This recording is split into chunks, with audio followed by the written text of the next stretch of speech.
Do you know the first lesson on a spiritual path is about the knowledge of self? As Maharshi Patanjali says in Yoga Sutras, Avidya, Asmita, Rag, Dvesh, Abhinivesha, Klesha. He says, out of the 5 kleshas which are described by Maharshi Patanjali in his Yoga Sutras, the first klesha or the cause of all human pain and suffering is avidya, which means ignorance about our true self. So this truth is so important that at the beginning of Bhagavad Gita itself, the first thing that Bhagwan Shri Krishna does is to reveal the true nature of the self. You know, Bhagwan Shri Krishna makes a clear distinction between the physical body and the soul or the Atma. He says that just like how gods are eternal, so are you and all the kings and everyone. All of them existed before in their own individuality, and they will continue to exist in the future also. It is because a soul can never be destroyed. The soul is forever immortal. So today we shall be going very deep into this most important aspect of spiritual knowledge. So stay with us till the end.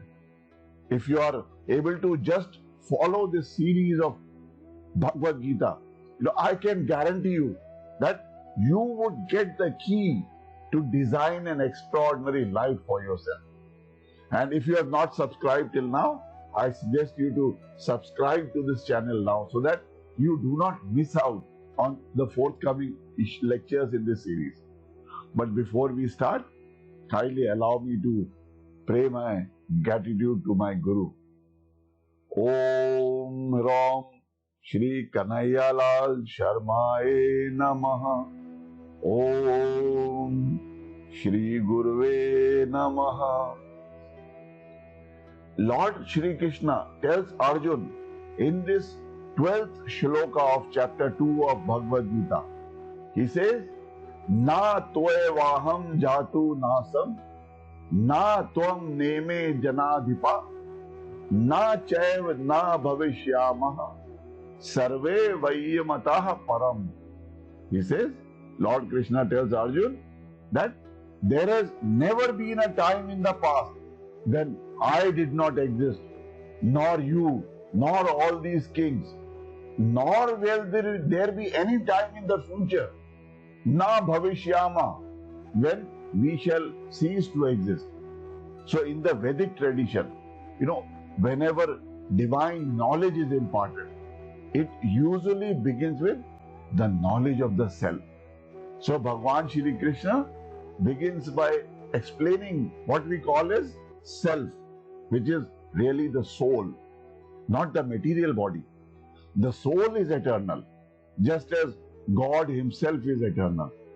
Now, if we believe that the soul is eternal, then it follows logically that even after the death of this material body, the life in the form of soul exists. So Lord Shri Krishna talks about this in the next verse. What Bhagwan Shri Krishna is trying to educate Arjun is that Arjun should not grieve for someone like Bhishma Pitama or Dronacharya, who have lived a life full of righteousness. So they are eternal in their own real nature, and they are destined to attain moksha. Lord Krishna now makes a very clear distinction between the physical body and the soul or the Atma. The soul can never be destroyed. The soul is forever immortal. Lord Shri Krishna continues in verse 13. He says, Dehino asmin yatha dehe kaumaram yogvanam jara tatha dehantar praptir adhirastatra na guhyati. He says, just like an embodied soul, continuously passes from childhood into the youth and into the old age, so does the soul passes from one body to another body after death. So a wise man is not bewildered by such a change. With such a perfect logic, Bhagavan Shri Krishna establishes the principle of transmigration of soul from one lifetime to another lifetime. So he explains that in one lifetime itself, we change bodies from childhood to the youth, to maturity, and then to the old age. See, we all know, and modern science has proven it, that our old cells, they keep dying within the body continuously, and new cells keep generating in their place. So it is said that within 7 years, all the cells of the body change, so that we have a new body. So in this verse, the word De means the body, and Dehi means possessor of the body. And who is the possessor of the body? It is our soul. So Bhagavan Shri Krishna tells Arjuna that since the body is constantly changing, in one lifetime itself, the soul passes through many bodies. Similarly, at the time of death, it passes into another body.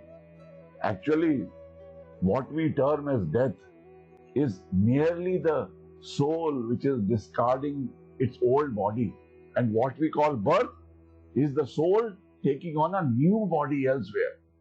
So this is the principle of reincarnation.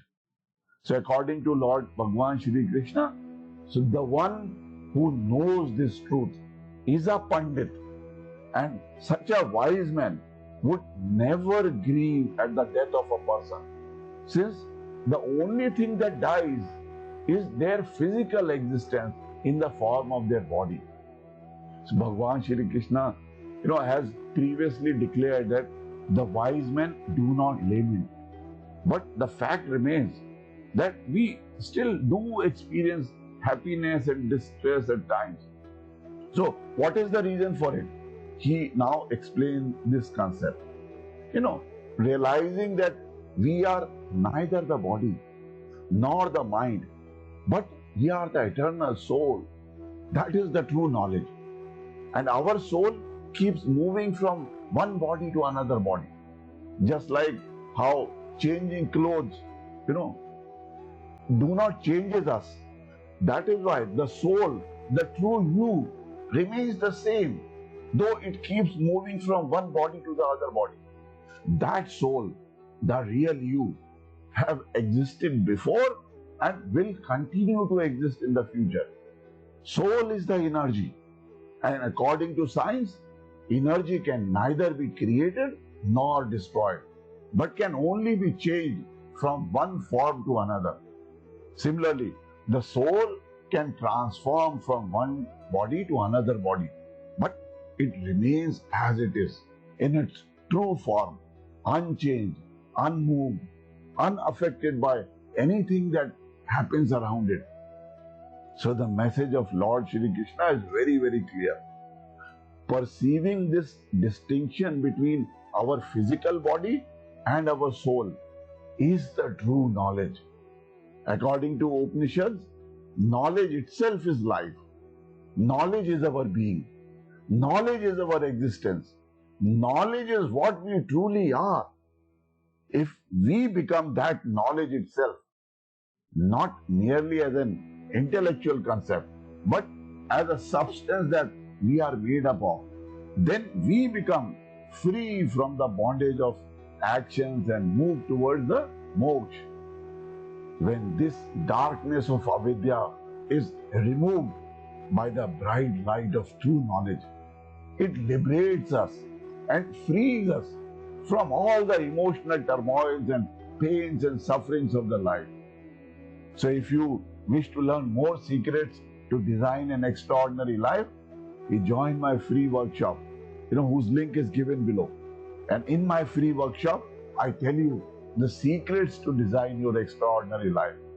I am your brother guide to prosperity, and my mission is to help you realize the dreams of your life and help you achieve something worthwhile in life, for which your family, your parents, and your children can be proud of.